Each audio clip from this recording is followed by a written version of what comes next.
goodness, we are back. Here we are. We've been kind of hibernating, but we're still alive. Do you think someone thought we had passed away? No, Okay. but Sorry.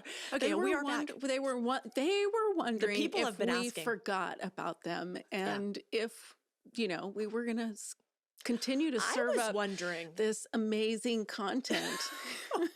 I was wondering, I even asked our marketing team, guys, just be honest. Have we run our course? And no, that's not the case. Yeah. We just needed a little break. And so we're back. Yeah. Where are you going right now? Well, I mean, we've been so dormant. We're maybe a little out of practice. Oh. And if you're new and you haven't listened to this whole rambling mess before, I wouldn't call anything we've done rambling. You wouldn't have heard all of the stories that we have. And I mean, we've shared a lot of history. So we should give people the opportunity to get to know us. To get to know us. And this is this little game here. It's called We're Not Really Strangers. Yeah, it's a great way for us to talk and you guys to listen in and get to know us a little bit better. Oh my goodness, it's like shut up and listen. Like we're going to talk. You guys sit there and be quiet and listen to us, and you're going to love us. But you really will. So let's do it. I love it. Do I get to go first? I love games. Yeah, you love games. Okay, this one's called We're Not Really Strangers. Okay. So I'm going to ask you a question, and you have to answer it. Okay. Honestly and quickly for the sake of time. Uh-huh. What was your first impression of? Oh my goodness! What was your first impression of me? What surprised you after getting to know me?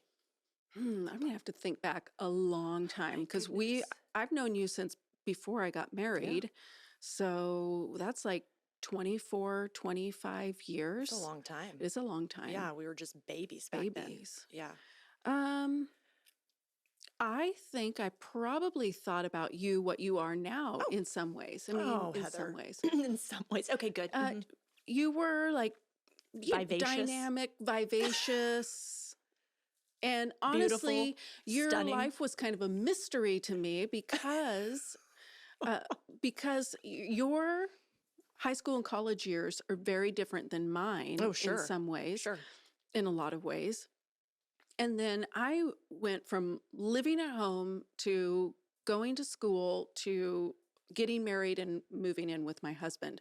So you were like out living on your own. Life. You were a single woman, with roommates, living in a house. And I was like, I had never really experienced that kind of life. So funny. So, yeah, my first impressions of you, as I think back quickly, were that you were just dynamic and like career woman type thing. I thought for sure our producer is sitting over here off camera, and his first impression of me was that I was a lot. So I thought for sure that's what you were going to say. And overbearing, I think is the word.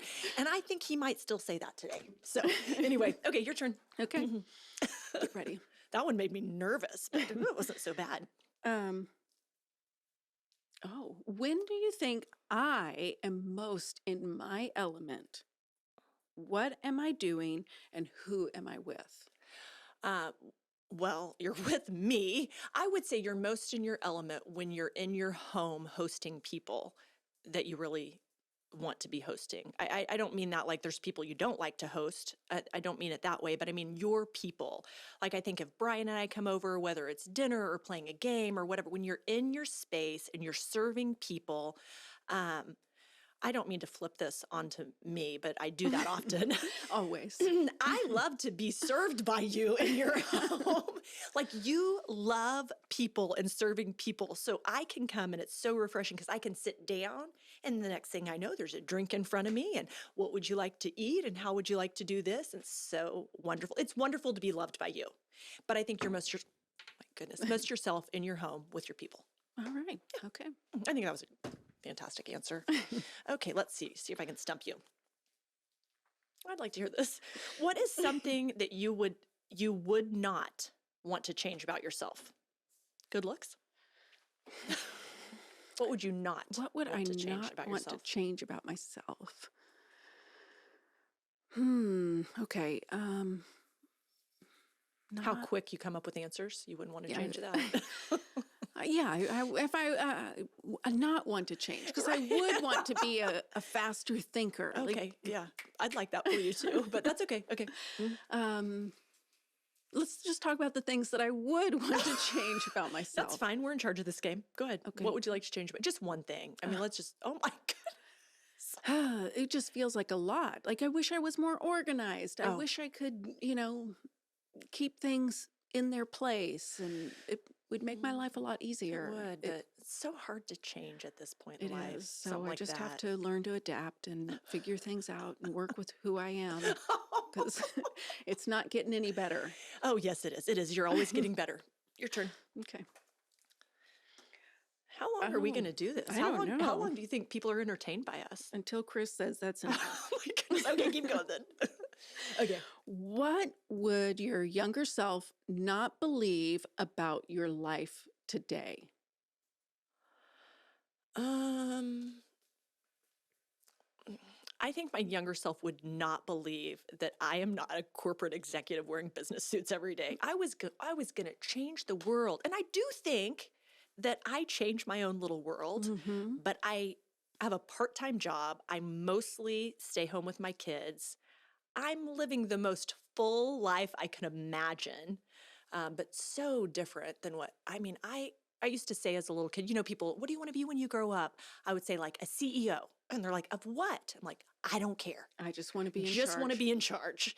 And what's hilarious is you really aren't in charge of anything.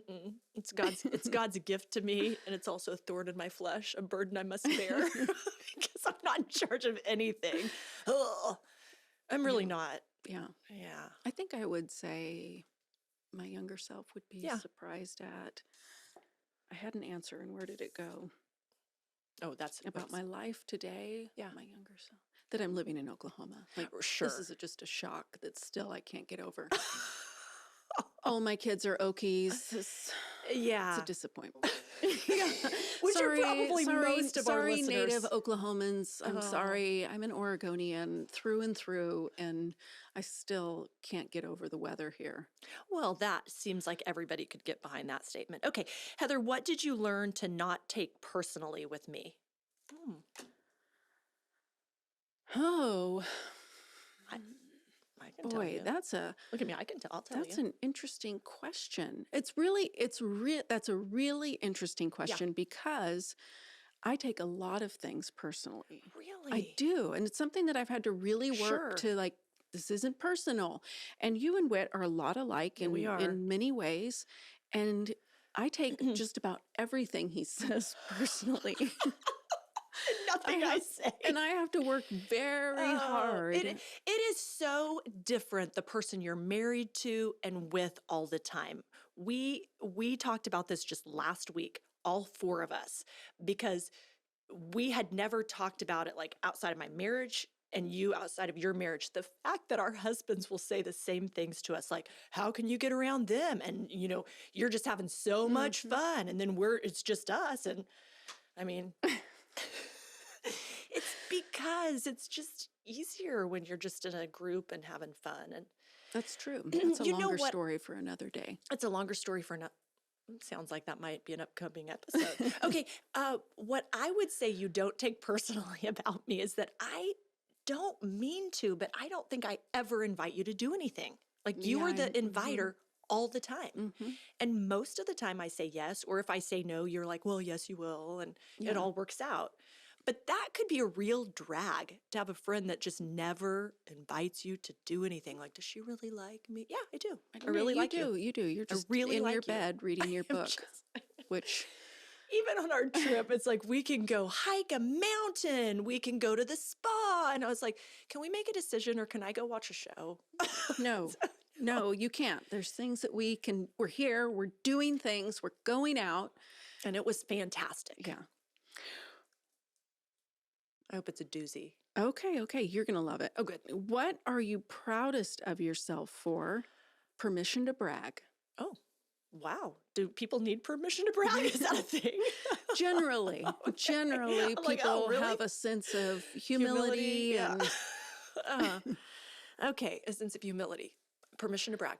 I am currently most proud, because I might change over time. I'm currently most proud of where I am emotionally right now, like healthy enough emotionally, like not just I'm having a good season.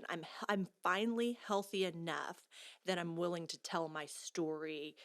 Like sometimes we do, like I share parts of my story on the podcast because it seems safe because there's really nobody in this room. Mm-hmm. I mean, the two of us and then Chris, and I trust Chris, and Quinn, and I trust Quinn. But Brian and I are leading a mid-sized group at our church, and we're expecting about 100 people, and it's on depression. And I just feel really proud of myself that I'm ready to do that. Mm-hmm. I'm ready to do that. Yeah. Proud.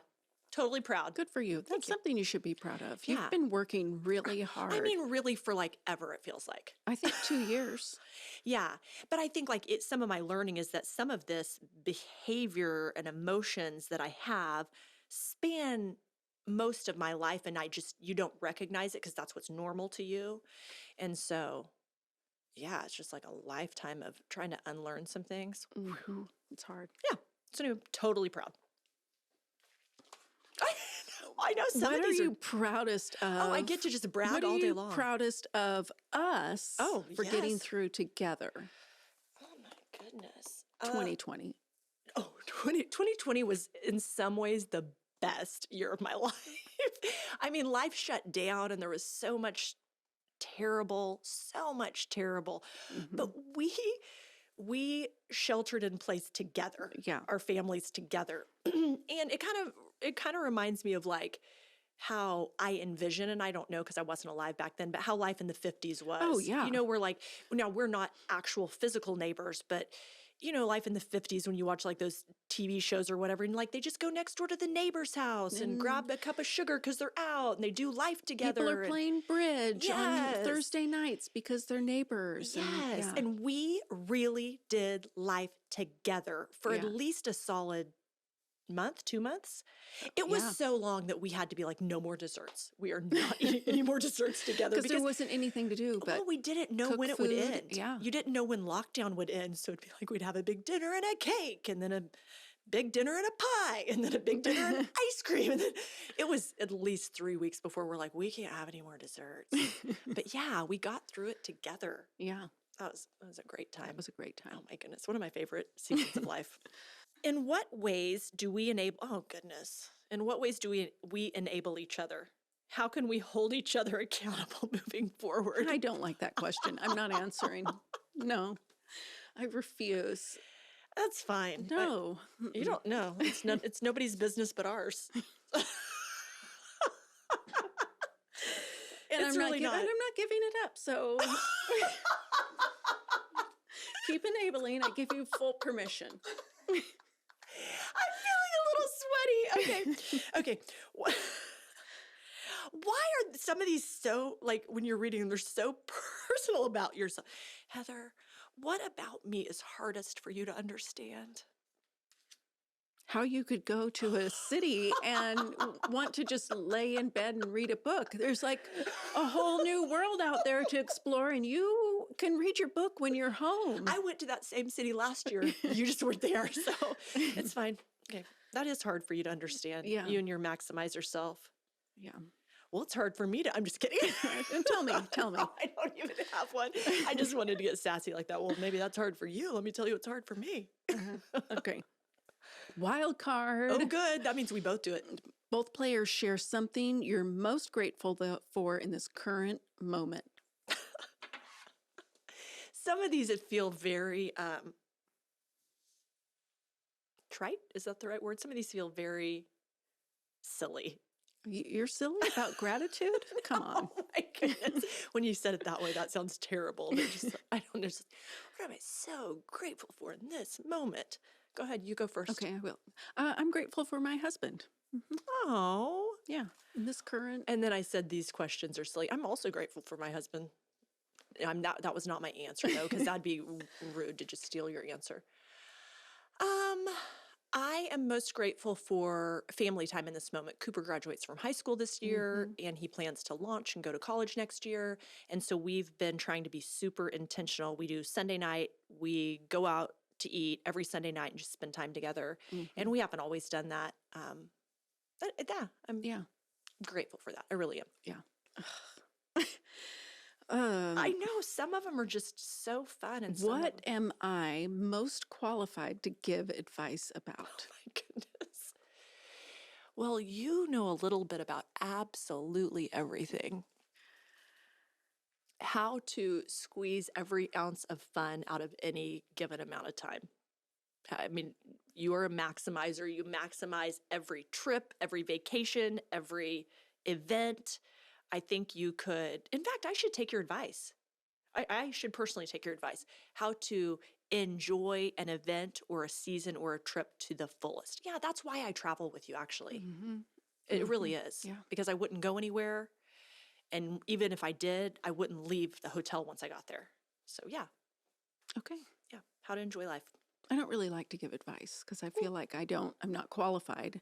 And so if I lead you astray, I'm going to feel really bad. Really? That's what's different about us. If I lead you astray, I just go, oh, I didn't mean to. Like, sorry. I didn't mean to do that. Which is why you don't mind getting into people's business. We're almost to the end here. We've got just a couple more. Okay. If you could prescribe me one thing to do for the rest of you can't, just so you know, but if you could prescribe me one thing to do for the rest of this month, what would it be and why? I can't. No. There's no telling what you're going to say. So no, you don't have that authority. We'll see about that. Okay. I do have a few strings I can pull and you make just things said you happen. Felt bad if Brian's picking on me, and you're like, well, let's see. Okay, what would you like to prescribe me? And I'm gonna take your comment into consideration. I would prescribe you okay, good. Laughter. Oh, okay. Every day. Okay, that's a lofty goal. Every day. Do people laugh every day? You should.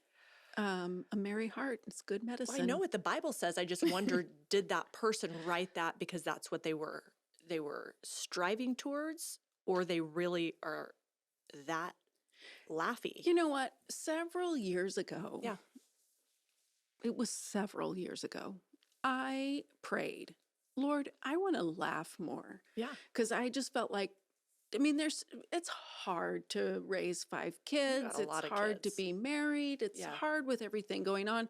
And it's hard to just be lighthearted about some things and I just was like, Lord, just help me to laugh more. And I really feel like he answered that prayer where you just burst into laughter sometimes. No, somebody says something and I give myself permission to just laugh out loud. Because I think in that season I would find something funny and I would just be like, yeah. You just type give it LOL. a little, LOL. But I have noticed over the last few years, I do actually laugh more. You texted me something the other night and I did LOL. Just completely laughed out loud. Oh, good. Okay, that's a good. I take your challenge and I'll get back to you. Yeah. How long is it? For the rest of the month. Oh, good. And it's just started. The month just started. So. Okay, it's on. Okay. I'm just gonna cackle. Good. Let it rip. I just feel let it rip. That didn't sound right. It would make me laugh though. I'm sorry. Okay, is this yours or mine? Oh, it's mine. Okay. Oh, good. Last one. What title would you give this chapter in your life? Unending laughter. I'm sorry. That's probably a more serious question than unending laughter, but I'm going to externally process. I'm going to try to get to an answer there. We took time off from the podcast for a number of reasons, but one of them was my dad was diagnosed with stage 4 cancer, and he's actually doing remarkably well, doing so well. But he's 80 years old with cancer, and so that took up a significant amount of time for my family for a while until we kind of found our footing with how we care for him and get him to appointments and things like that. But I'm in a weird season of life where I am feeling like I am the adult. Oh, that's the season of my life. I am the adult. I am the adult every which way I look. Like, you have kids and you constantly say like, I'm not really old enough for this. Or like I was joking, about fashion advice with Quinn earlier. And I'm like, let me know if you need some fashion advice. And she's like 20 years younger than me and really fashionable. So, I mean, it was a big joke, but like, I no longer feel like I'm not old enough to have these kids, or I'm not old enough to send a kid to college. I am. I'm old enough to parent these children. I'm old enough to send a kid to college. I'm old enough to care for aging parents. I am the adult. I am the adult everywhere I look now. And sometimes it means making hard decisions on my parents' behalf. And you don't see that kind of thing coming. So that's the season of my life. I can't remember the exact question. The chapter or season of my life is I'm the adult. I'm the adult. Yep. Yeah. Okay. What you can do this. I would you believe in give you. this chapter in your life? I think so. I am, by the time this episode airs, I will be days away from turning Are you going to tell us? 49. 49. I can't even believe that. I had a dream last night. I'm not going to cry about it. I'm actually been thinking about this. I've been thinking about I've been thinking about 50 for a couple of years. Yeah. Like, it's coming. This is a big deal. Which is so weird. It is so weird. But I think I had a dream last night about being 20 or something.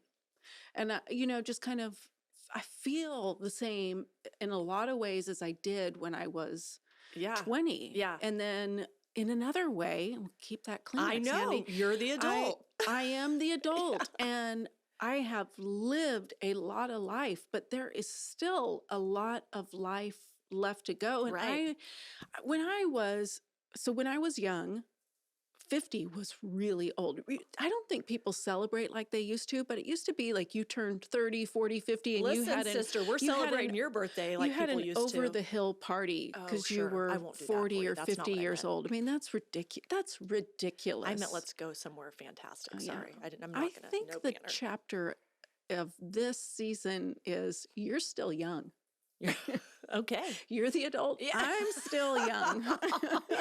Oh, okay. Very good. You can be the adult and I'm going to be young. But I just am like, I have been mentally and physically, emotionally preparing myself to turn 50 and to do it really well. Yeah. To have my 50s be really well. So on the verge of my 49th birthday, I am in for a year of, I don't know, it's preparation. It's a year of preparation for me to turn 50 and be ready for that decade.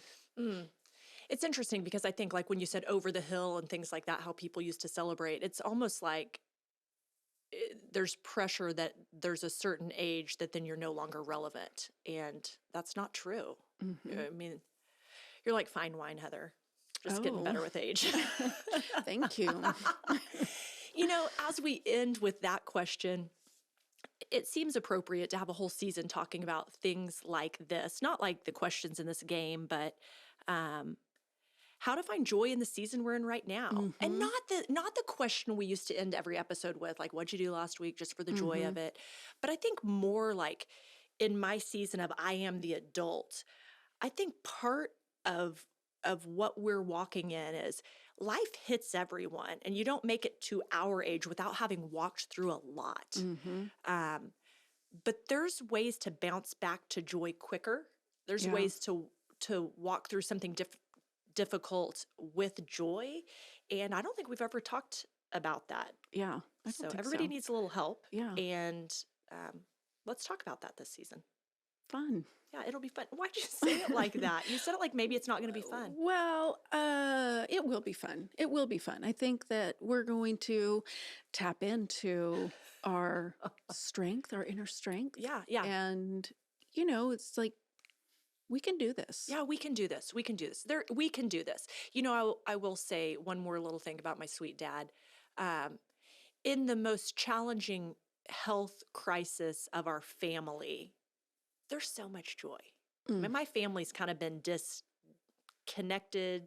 I don't really have close relationship, or previously didn't have a really close relationship with my sisters. And my oldest sister and I are like tag teaming on appointments and things. So we talk all the time. And anyway, there's a lot of joy to be found that wouldn't have been found if we weren't in this crummy situation. So there's joy all around us. So let's talk about it. Okay, love it. Hey, as we wrap up, it really does help us if you rate the podcast, like it, share it. We do have fun and we do this for fun, but we also do it to help people. And we would love your help spreading the word. So rate, like, subscribe, share, post it on your stories, tell your next door neighbor. Because we're all influencers in some way. I mean, we are all influencers in some way. We need your help. Anyway, and we'll see you next time.